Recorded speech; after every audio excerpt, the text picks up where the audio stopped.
ለህብረታችን የሚጠቅም እንዲሆን እድሉን ከፍትልሃለሁ። ለሰጣችሁኝ እድል አባላቱ መሪዎቹን አመሰግናለሁ።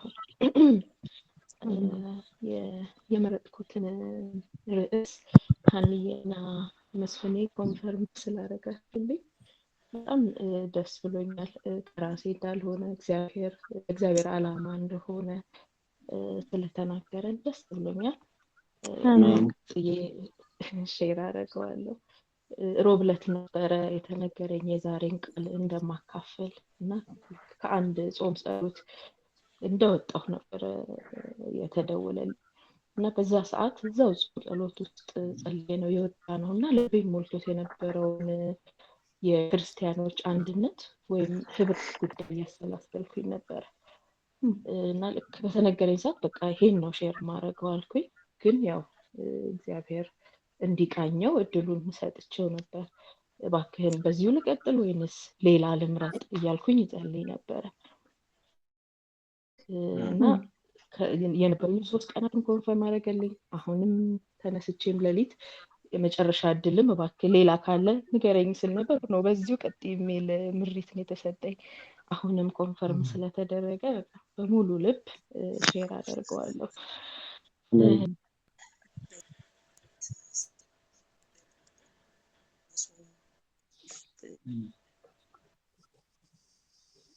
ይሄንን ምዕራፍ ሁላችሁም ታውቁታላችሁ። ጌታችን ከጸለዩት ጸሎቶች ውስጥ ረጅሙ በመጽሐፍ ቅዱስ ላይ ተጽፎ የሚገኘው ረጅሙ የሚባለው ነው። እንብላችሁ ጸልዩ ብሎ ላይ ያስተማረበት ሳይሆን ራሱ ለእግዚአብሔር የጸለየበት ስለኛ ምልጃውን ያሳየበት ጸሎት ነው እንደምታውቁት።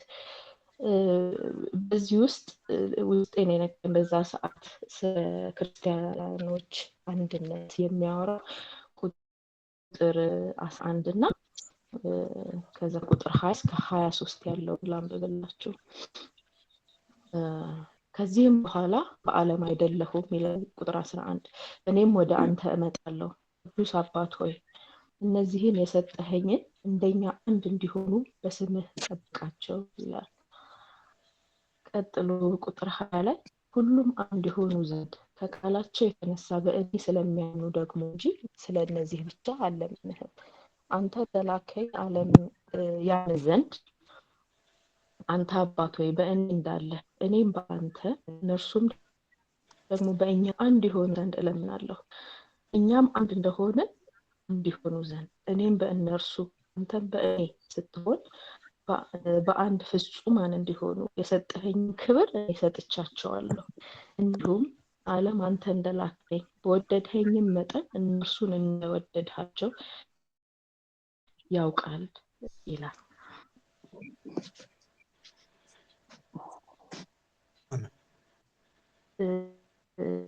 እናንተ ሙሉን እንድታነቡት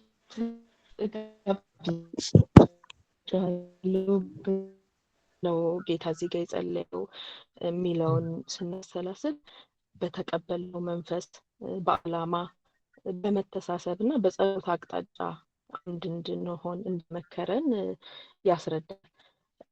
ሐዋርያት ሥራ እንዳየ ነው ቤተክርስቲያን የተመሰረተችው በአንድ ልብ ሆነው በመጸለይ እንደሆነ ያሳየናል። ቤተክርስቲያን መሰረት ብቻ ሳይሆን ኃይልም የሚኖራት በአንድ ልብ ሲመሰረት እንዲሁም በአንድ ልብ ሲጸለይ እንደሆነ አይተናል። ያው ሐዋርያት ሥራ የሞደርን ቤተክርስቲያን ምስረታ እንደሆነ ማለት ነው። ሮሜ 12:5 ላይ ሲወጣችሁ እንዲሁ ብዙዎች ስንሆን በክርስቶስ አንድ አካል ነን ይላል። እርስ በርሳችን እያንዳንዳችን የሌለው ብልቶች ነን ይላል እና አሁን አንድ ሁኑ አንድ አካል ናችሁ የሚለው ስለ አንድ ሀገር ወይም ስለ አንድ ቋንቋ ተናጋሪ ወይም ስለ አንድ ቸርች ወይ ስለ አንድ አጥቢያ አሁን እኛ ስለምንጠቀመው ስለ አንድ ፕላትፎርም እንዳልሆነ ነው እኔ የሚገባኝ። ወደ ፍጥረት እንመለስም ቋንቋ የተፈጠረው በሰው ልጅ ውድቀት እና ያው በእግዚአብሔር ቁጣ እንደሆነ እንረዳለን።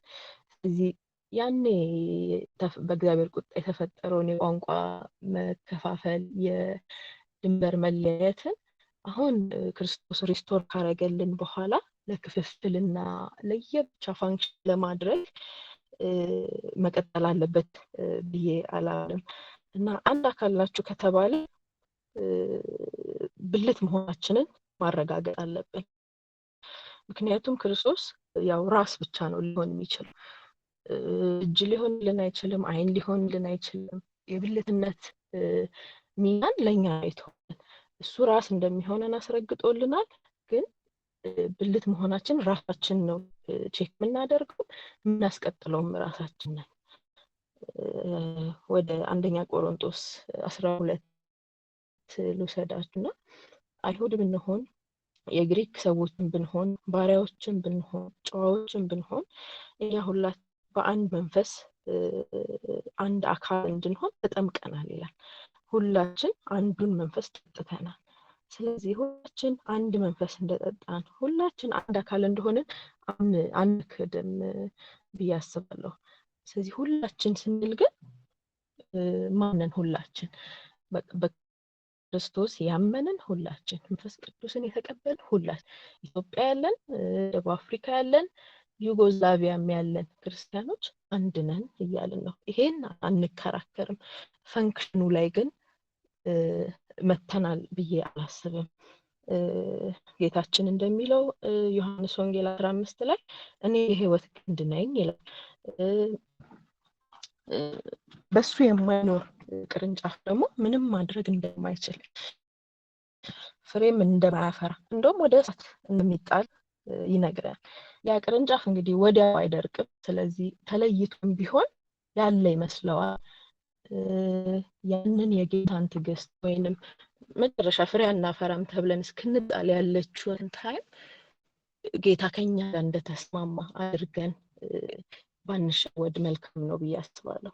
ስለዚህ እሱ ግንድ ላይ መገጠማችንን ወይም እሱ አካል ላይ መገጠማችንን ከፍሬያችን እናያለን። ከሌላው አካል ጋር ባለን ህብረት ማየት እንችላለን። አካላት አሁን አይናችን ውስጥ አቧራ ሲገባ አንስቶ የማያሾር ማያራግፍ እጅ እንደሌለው ሌላ ሀገር ያለ ቸርች ወይም ሌላ እንደው ጥሩ አይደለም ብዬ ማስበው እንኳን ቸርች ላይ ችግር ሳይ ዝም ማለት ኦር ሄደን ለሌላ ለቱን መናገር እንደ አካል ፋንክሽን ማድረግ እንዳልሆነ እረዳለሁ።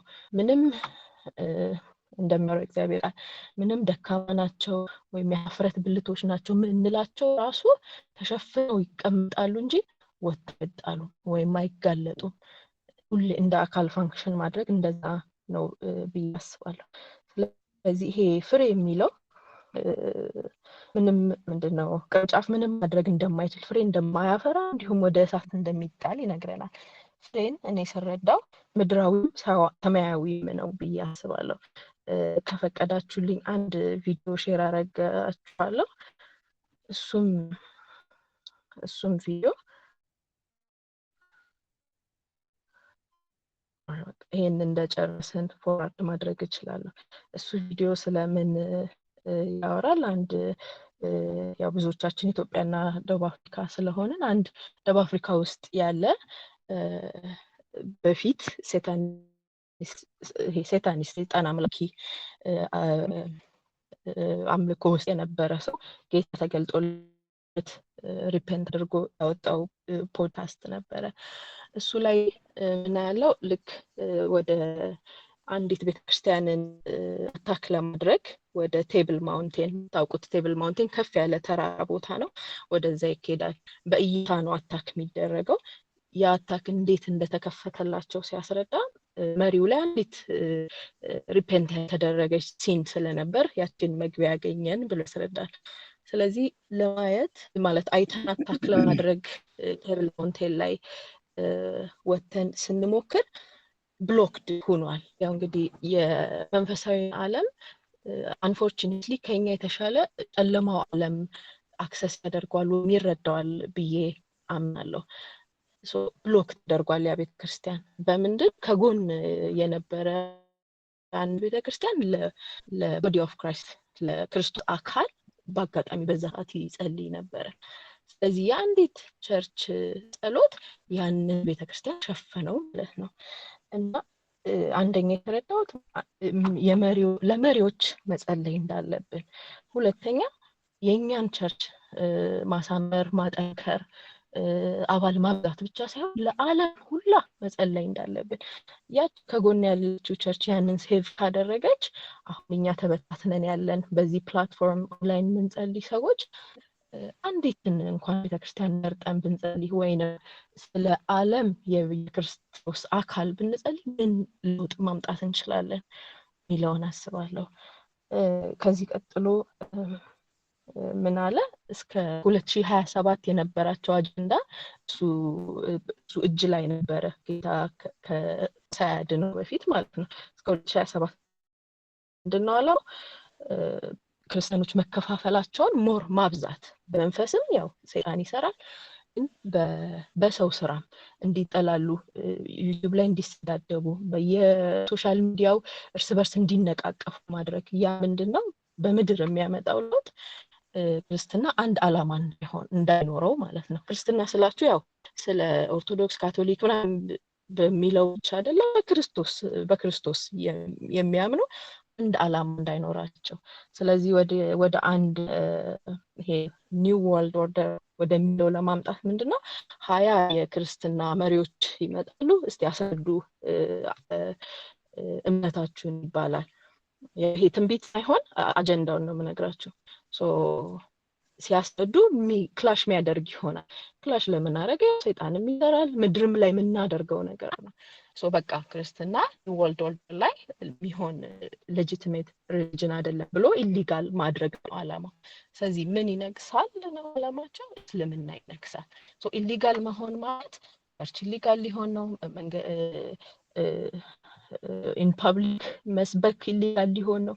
ይሄ ምድራዊ ስርዓት ነው ብለን እንኳን ግኖር ብናደርገው ሰይጣን ምድር ላይ ይሄንን አቺቭ ካደረገ በመንፈሳዊው ምን ያህል እየተዋጋ ነው፣ በመንፈሳዊው ምን ያህል እየጠነከረ፣ በመከፋፈላችን ምን ያህል ሰክሰስ እያደረገ ነው የሚለው በጣም ያሳስበኛል። እና ይሄንን ቪዲዮ አሁን ለእናንተ ሼር ለማድረግ ደግሜ በማየው ጊዜ እነሱ ዮሐንስ 17 ነው ጠቅሰው የነበረው እና አሁንም እኔ በልቤ እግዚአብሔር ዓላማ የሆነ አምናለሁ። የጸሎት አቅጣጫችንም በጣም መቀየር አለበት ያስባለሁ።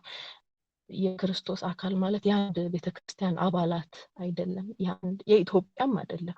ክርስቶስ ስለ ኢትዮጵያ ብቻ አልሞተም፣ ስለ አፍሪካን ብቻ አልሞተም። በቃ ስለ ዓለም ሁላ ነው የሞተው። ከነገድ ከቋንቋ ነፃ አድርጎ ነው የዋጀን ወደ ራሱ። ሊወስደን ሊነጥቀን ሲመጣ አንድ አካል ነው አይደለም የሚጠብቀው፣ አንድ ቤተክርስቲያን ነው የሚጠብቀው። አሁን ያለነው እንግዲህ ታውቃላችሁ፣ የየቸርቹን ችግር ታውቃላችሁ፣ እርስ በርሳችን ያለውን ነገር ታውቃላችሁ። ይሄ አንድ አካል ነን ብለን ራሳችንን እንጠይቅ። አንድ ቤተክርስቲያንን እውነት አንድ ቸርች ውስጥ እንኳን ያለን አባላት አንድ አካል መባል እንችላለን፣ አንድ ቤተክርስቲያን መባል እንችላለን። ግንዱ ላይ ለመገጠም ብቁ ነን? ፍላጎቱ ራሱ አለን? አሁን ይሄን ሁላ እንግዲህ በአንዴ መመለስ እኔም ከአእምሮዬ በላይ ሆኗል። ግን እግዚአብሔር ይሄንን እውቀት ወይም ይሄንን ፍላጎት ወር መንፈስ እንዲሁ አልሰጠኝም አላመጣውም ብዬ አስባለሁ።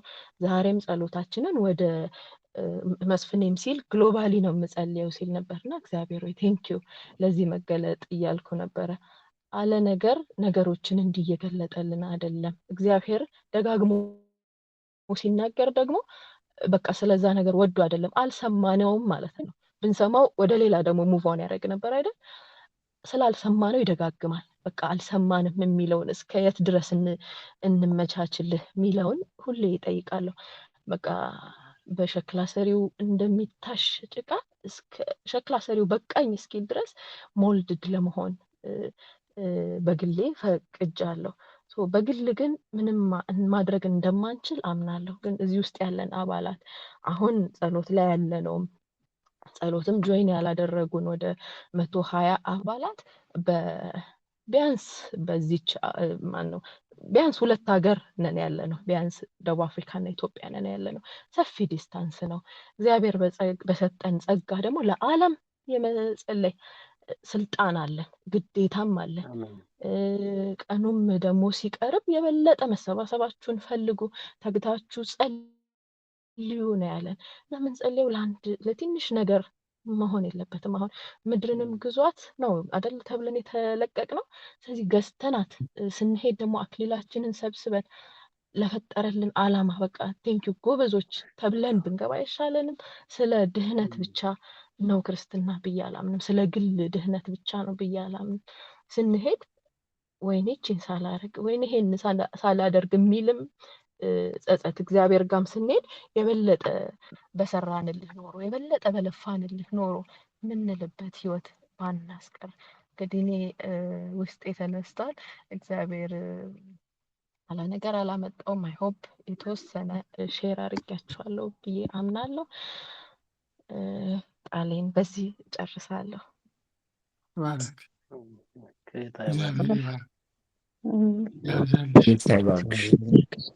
ተባረክ ዶክተር ይተባረክ አሜን። እሺ ታሪክ በጣም ውስጣችን ቀርቷል።